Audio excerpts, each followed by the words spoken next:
भावी मुख्यमंत्री देवेंद्र फडणवीस यांच्या शपथविधी सोहळ्याचे लागले बॅनर।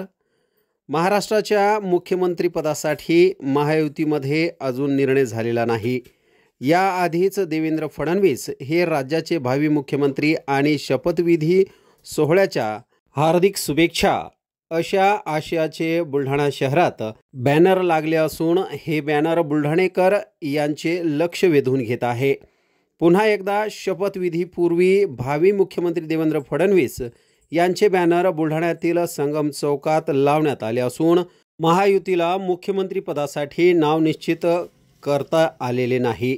तसेच महाराष्ट्रातील मुख्यमंत्री आणि मंत्रिपदाचा शपथविधी सोहळा 5 डिसेंबर रोजी होणार असल्याचे जाहीर करण्यात आले आहे। बुलढाणा शहरातील संगम चौकात महाराष्ट्राचे भावी मुख्यमंत्री देवेंद्र फडणवीस यांना शपथविधी सोहळ्याच्या हार्दिक शुभेच्छा। तसेच राज तिलक की करो तैयारी आ रहे है भगवाधारी आणि बुलढाणा जिल्ह्यातील महायुतीच्या सर्व शिलेदारांचे मनपूर्वक अभिनंदन असे बॅनर लावण्यात आले।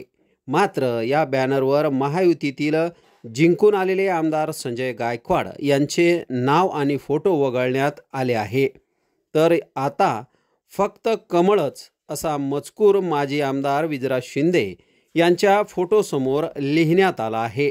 त्यामुळे शहरात या बॅनरची चर्चा चांगलीच रंगली असून महायुतीत ठिणगी पडल्याचे पुन्हा एकदा समोर आले आहे।